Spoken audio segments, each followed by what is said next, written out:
میں نے کہا کہ مجبوری اور بے وفائی میں فرق ہوتا ہے. ہم بہت ساری مجبوریوں کو بے وفائیوں کا نام دینے لگ رہے تھے، اور یہ فرق ہمارے صوفیاء بڑی وضاحت سے اس فرق کو بیان کرتے ہیں. امام شافعی رحمۃ اللہ تعالی علیہ کے شاگرد ہیں امام احمد بن حنبل، اور امام احمد بن حنبل وہ عظیم ہستی ہیں. اللہ کے بندے کہتے ہیں جس بندے نے امام احمد بن حنبل سے پیار کیا وہ سمجھ لے اس نے رسول اللہ کی سنت سے پیار کیا. کیا بات تھی اس شخص کی. امام احمد بن حنبل ایک بڑی پروقار لیکن امام شافعی کے شاگرد تھے. امام احمد بن حنبل کی ایک بیٹی تھی. وہ کہتی ہے میں نے اپنے ابا جی کو دو ہی کام کرتے دیکھا، سارا دن رسول اللہ کا دین پڑھاتے اور ساری رات مصلی پہ بیٹھ کے اللہ کی یاد میں اور نبی پاک کے درود و سلام میں مشغول رہتے. لیکن میں نے اپنے باپ کو ہمیشہ ایک کام کرتے دیکھا، دو مشغلے تھے، سارا دن دین پڑھانا، ساری رات عبادت اور حضور صلی اللہ علیہ وسلم پر درود و سلام میں گزارنا. ایک کام میں نے بڑا مستقل دیکھا کہ میرے ابا جی ہمیشہ اپنے استاد امام شافعی کے لیے دعا مانگا کرتے. کوئی بھی نیک عمل کرتے تو ہاتھ اٹھاتے تو پہلے امام شافعی کے لیے دعا مانگتے. اور بچی چھوٹی سی تھی، ابھی اس کی عمر اتنی نہیں تھی کہ بالغ ہو سکے، تو وہ کہتی ہے میں اکثر سوچا کرتی تھی کہ آخر وہ کتنا بڑا شخص ہے کہ جس کے لیے میرا والد، میں بیٹی ہوں، میرے لیے دعا بعد میں مانگتا ہے، اور ان کے لیے پہلے وہ کتنا بڑا شخص ہے. امام احمد بن حنبل رحمۃ اللہ علیہ بغداد میں رہتے تھے، امام شافعی قاہرہ میں رہتے، اور مہینوں کا سفر تھا، ممکن ہی نہیں تھا آنا جانا، ممکن ہی نہیں تھا. خیر امام ایک وقت ایسا بھی آیا، بیٹی کہتی ہے میری بڑی دعا تھی کہ کبھی میرے ابا جی کا استاد آئے، میں کبھی اس کاریگر کو بھی دیکھوں جس نے اس جیسا ہیرا تراشا ہے. دل کرتا تھا میں اس معمار کو بھی دیکھوں جس نے اتنے خوبصورت نقش و نگار والی عمارت بنائی ہے، میں اسے تو دیکھوں. دل بڑا کرتا تھا، میں دعا مانگتی تھی. خیر ایک دن امام شافعی کا خط آ ہی گیا، کہنے لگے احمد بن حنبل مجھے پتہ چلا ہے بغداد میں ایک محدث رہتے ہیں جو بڑے بوڑھے ہیں اور ان کے پاس نبی پاک کی ایک حدیث ہے، تو میں چاہتا ہوں کہ میں جلدی جلدی بغداد آؤں اور آ کے ان سے وہ حدیث حاصل کروں، وہ سنوں. روایت حدیث بہت بڑا مرتبہ ہوتا. خط آ گیا تو امام احمد بن حنبل تو گویا بات ہی اور طرح کی ہو گئی نا، وہ تو مسئلہ ہی اور طرح کا ہو گیا نا. میں کو جیتے میرا دل بر سوڑا تے میں کیوں کر اس نو بھاواں، ویڑے میرے وڑدا ناہی تئی لکھ وسیلے پاواں. آج جب پتہ چلا نا تو حال بدل گیا. وہ تو وجد کرنے لگے امام احمد، بیٹی سے کہنے لگے بیٹی تیاری کر لے، ہر چیز نہیں ہونی چاہیے، میں تیرے ساتھ لگتا ہوں، صفائیاں مل کے کریں، آج رانائیاں بکھریں.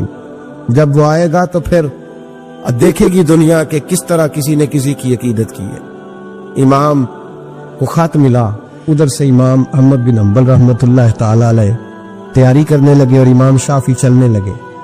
جب چلے تو مہینوں کا سفر طے کر کے پہنچے. بچی کہتی ہے میرے دل کے اندر بہت بڑا زاویہ تھا، بہت بڑا، وہ بہت بڑے ہو گئے، کیا بات ہو. جب وہ تشریف لائے تو کہتی ہے میرے ابا جی جو تھے امام احمد بن حنبل رحمۃ اللہ علیہ وہ ایک چپاتی پوری نہیں کھایا کرتے تھے، آدھی روٹی ایک وقت میں ہوتی تھی اور زیادہ تر روزہ ہوتا تھا. فرماتی جب ان کے استاد آئے نا تو میں نے 8 روٹیاں پکا کے رکھی احتیاطاً، لیکن استاد صاحب ساری کھا گئے. میرا خیال تھا کہ وہ اگر آدھی کھاتے ہیں تو وہ آدھی سے آدھی کھاتے ہوں گے، وہ ساری روٹی کھا گئے. فرماتے ہیں حد ہو گئی، میرے دل میں خیال تھا کہ میرے ابا جی ساری رات بیدار رہتے ہیں تو ان کے استاد مغرب سے ہی مصلی پہ بیٹھ جائیں گے، ان سے بھی زیادہ پرہیزگار ہوگا. لیکن میں نے عجیب منظر دیکھا کہ حضرت امام شافعی تشریف لائے، 8 روٹیاں کھائیں، عشاء کی نماز پڑھی اور لیٹ گئے. میرے ابا جی ساری رات نفل پڑھتے رہے، وہ ساری رات آرام کرتے رہے. میں نے تہجد کا پانی رکھ دیا تھا کہ سویرے اٹھیں گے امام شافعی تہجد میں تو وضو کریں گے، کہتے پانی بھی اسی طرح پڑا رہا، وہ کمبل میں رہے. فجر کا وقت ہوا تو امام احمد بن حنبل نے ان کے دروازے کے قریب ہو کے کہا حضرت جماعت کا وقت ہو گیا. کہتی بستر اتارا، وضو بھی نہیں کیا، مسجد چلے گئے، نماز پڑھ کے آ کے پھر لیٹ گئے. میرے ابا جی شراق چاش تک پھر مصلی پہ بیٹھے رہے. کہتی ہے میں بڑی بدگمان ہوں.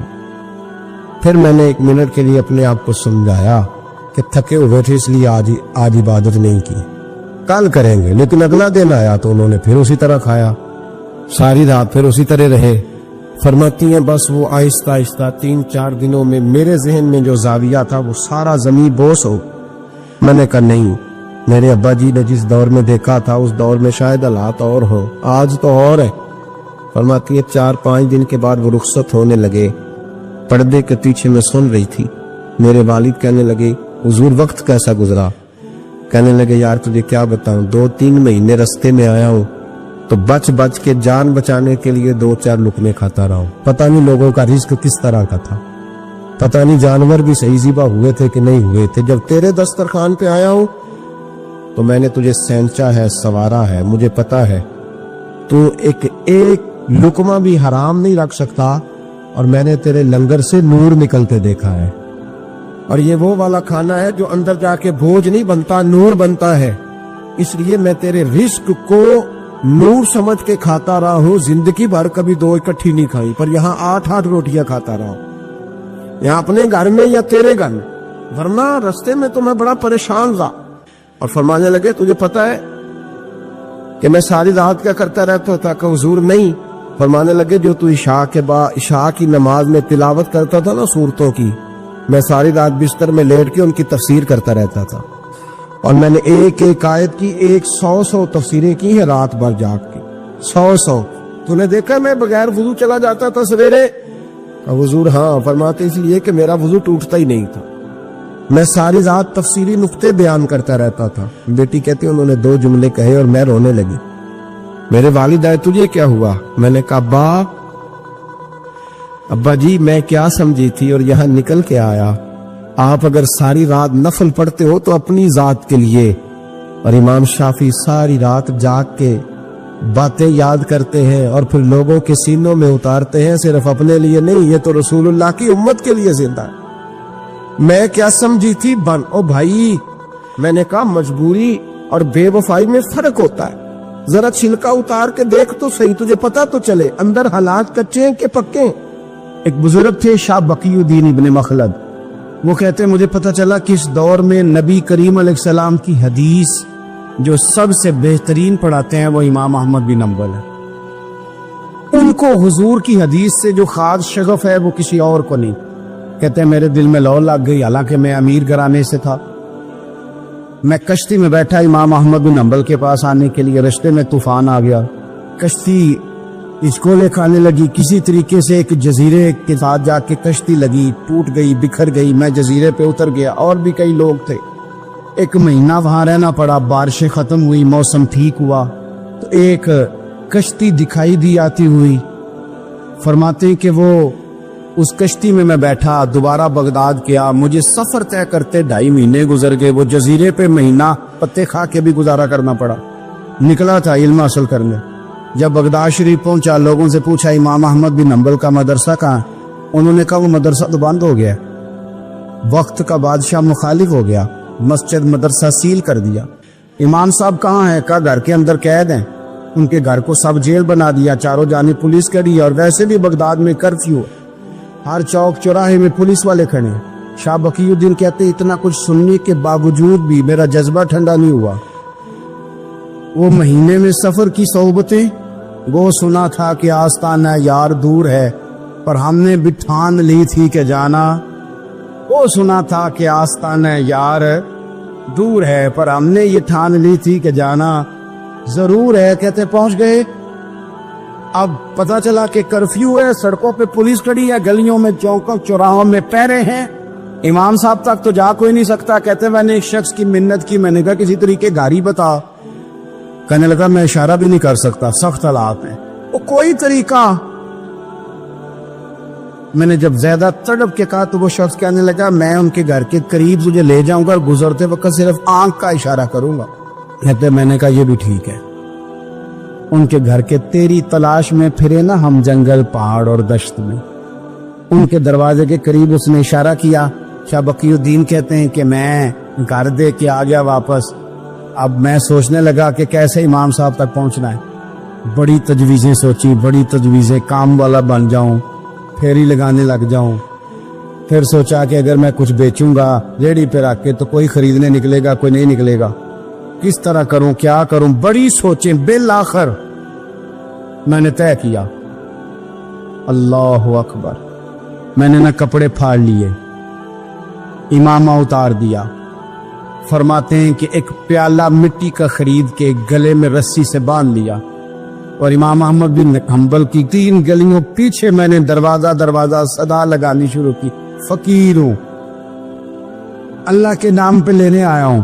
کہتے ایک ایک دینار مانگتے مانگتے مانگتے مانگتے آزم یار منون دی خاطر اساں کی پیز بٹائے. کہتے ہیں مانگتے مانگتے نا میں امام احمد بن حنبل کے دروازے تک آیا. امیر گھر کا بچہ تھا، بڑے پیسے جیب میں ہوتے. امام کے دروازے پہ صدا لگائی، کوئی ہے اللہ کے نام پہ دینے والا؟ کہتے ہیں وہ نور بھرا دروازہ کھلا.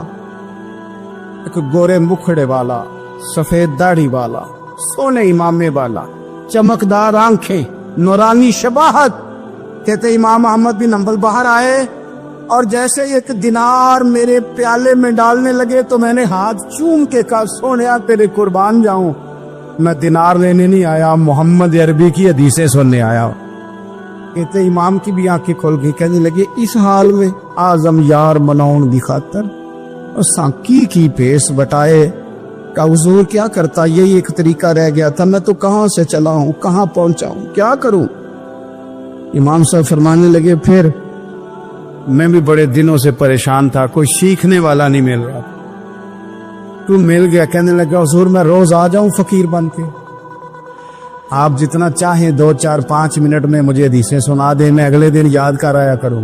کہتے 2 سال لگ گئے. شاگرد کہاں ملیں گے ایسے، کہاں مرید ملیں گے، گزر گیا دور. کہتے ہیں کہ میں نا ہر روز فقیر بن کے جاتا، 3 گلیاں پیچھے مانگنا شروع کرتا، کوئی شک نہ کرے. 2 سال دروازے پہ جاتا، آگے پیالہ کرتا، امام ایک دینار ڈالتے اور مصطفیٰ کی حدیثیں سناتے. کہتے حالات بدل گئے. 2 سال کے بعد حکومت بدل گئی، امام کا مدرسہ بحال ہو گیا، رش ہو گیا. بادشاہ بڑا عقیدت مند تھا، جو نیا آیا اس نے بڑا کر کے ادارہ بنا کے دیا. جس دن میں گیا تو رش لگا ہوا تھا. کہتے حالات بدلے تو ہم نے بھی کپڑے بدلے، ہم نے بھی دوبارہ سے دستار باندھی. اور کہتے ہیں بڑے لوگ بیٹھے ہوئے تھے، میں جب داخل ہوا نا تو امام اٹھ کے کھڑے ہوئے.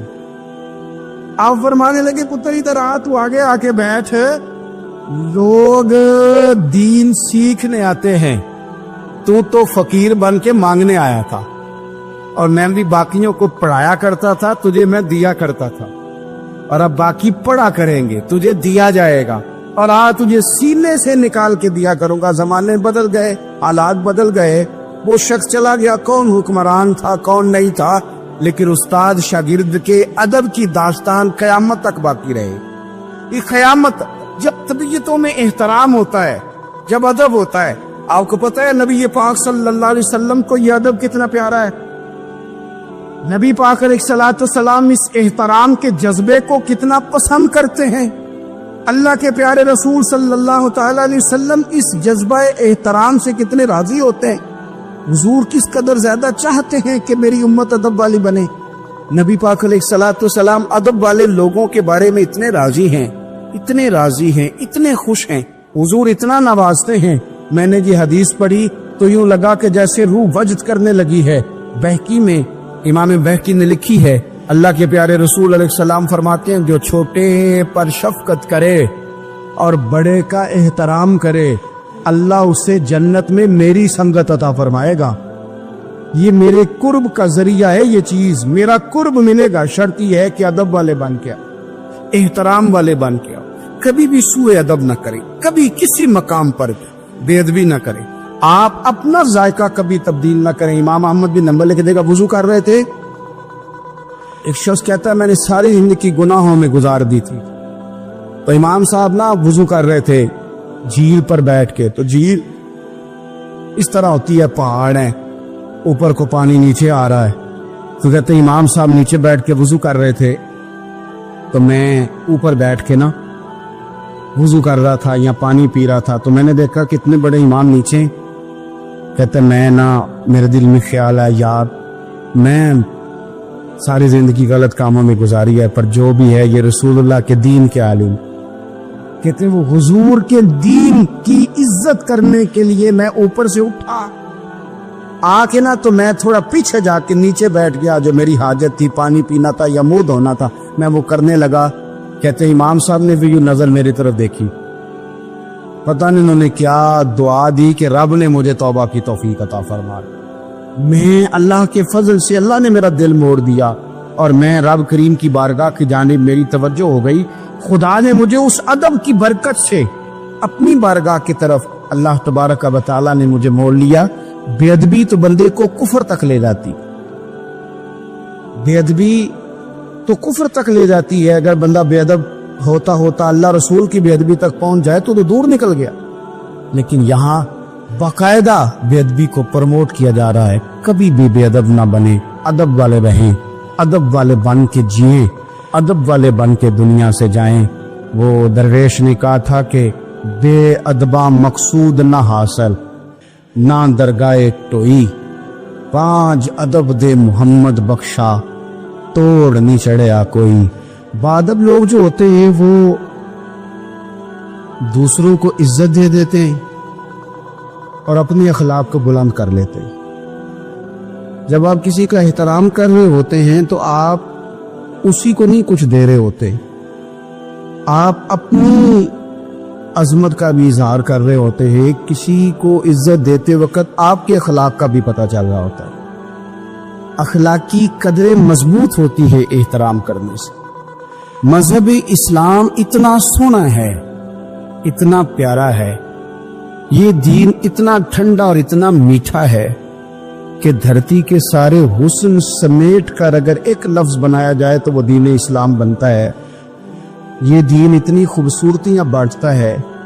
اگر دین اسلام کی مختلف تشریحات کرتے کرتے یہ کہہ دیا جائے نا کہ یہ دین ادب والا دین ہے, احترام والا دین ہے, توقیر والا دین ہے, ہر شخص کو مناسب عزت, یعنی نبی پاک علیہ السلام نے استاد کی عزت بیان کی, باپ کی عزت بیان کی, بوڑھے کی عزت بیان کی, امام کی عزت بیان کی, عالم کی عزت بیان کی. کچھ بھی نہیں تھا, بالکل ان پڑھ تھا, سادہ تھا, پر مزدوری کر رہا تھا, حلال کما رہا تھا, ہاتھوں پہ چھالے تھے. قربان جائیں, میرے محبوب نے فرمایا یہ جو حلال کما رہا ہے نا یہ بھی اللہ کا دوست ہے. اس کا بھی احترام بیان کر دیا, اس کا اکرام بھی بیان کر دیا. تو نے ہر شخص کی قسمت میں یہ عزت لکھی اور آخری خطبے کی صورت میں وصیت لکھی. نبی کریم صلی اللہ علیہ وسلم نے لوگوں کو احترام دیا. اللہ کے محبوب علیہ الصلوۃ والسلام, آپ دیکھیے حضور نے اس عورت کی بھی فضیلت بیان کی جس کے گھر کے اندر اولاد پیدا ہوتی ہے, اور اس کی بھی فضیلت بیان کی کہ جس گھر کے اندر اولاد پیدا ہوتی ہے پر جلدی چلی جاتی ہے, انتقال ہو جاتا ہے کسی بچے کا خدا نخواستہ, اس کی بھی فضیلت بیان کی. جس کا خامند موجود ہے اور وہ خامند کی خدمت کرتی ہے, اور اس بیوی کی بھی فضیلت بیان کی جس کا خامند انتقال کر گیا پر وہ اپنے بچوں کی پرورش کرتی ہے. حضور فرماتے ہیں سب سے پہلے جنت میں مجھے وہ عورت نظر آئی. تو ہر شخص کے لیے حضور نے احترام بیان کیا, اکرام بیان کیا. ہم نے چونکہ بدگمانیاں پیدا کرنی شروع کر لی ہے تو معاشرے کے اندر بسنے والے لوگوں کے بارے میں ہمارے دلوں میں مختلف وسوسے آ جاتے ہیں, مختلف وسوسے. کسی بھی شعبے کے کسی بھی آدمی کے بارے میں کوئی 2 4 5 باتیں اپنے ذہن میں اکٹھی کر کے یا کانوں میں کسی نے وہ بات ڈال دی تو ہم ذہن بنا لیتے ہیں کہ یہ گاڑیاں چلانے والے تو بندے ٹھیک ہی نہیں ہوتے, یہ جناب پولیس کے محکمے کے لوگ تو درست ہوتے نہیں, فلانے محکمے کے لوگ تو ہوتے ہی خراب ہے. ذہن بن جاتا ہے. پھر آہستہ آہستہ ادب انسان کے دل سے رخصت ہوتا ہے. ہمیں دین نے ادب سکھایا, احترام سکھایا. میرے رسول کریم علیہ الصلوۃ والسلام کی وہ ذات بابرکات ہے. ہمیشہ یہ ہوتا تھا کہ چھوٹے بڑوں کا ادب سکھاتے تھے, پر یہ واحد دربار مصطفیٰ ہے کہ جس کے آداب خود رب کریم نے بیان فرمائے. فرمایا یا ایھا الذین آمنوا لا ترفعوا اصواتکم فوق صوت النبی. آپ کبھی آیت کے انداز پر غور کرے, کہا اے ایمان والو تمہاری آوازیں میرے نبی کریم علیہ السلام کی آواز سے اونچی نہیں ہونی چاہیے. بندے کی آواز کا کوئی والیوم ہوتا ہے کہ اب 3 پہ آواز ہے؟ ٹیپ ریکارڈر کا تو والیوم ہوتا ہے نا کہ 1 پہ ہے، 2 پہ ہے، 6 پہ ہے. تو آواز کا والیوم ہوتا ہے کہ یہ کتنے پہ ہے. آواز تولی جا سکتی ہے کہ میری آواز کا وزن اس وقت 1.5 پاؤ ہے، آدھا کلو ہے، 5 چٹانک ہے، کوئی ہوتا ہے وزن؟ لیکن ہمیں بتایا گیا کہ بالکل وزن نہیں ہوتا، تولی نہیں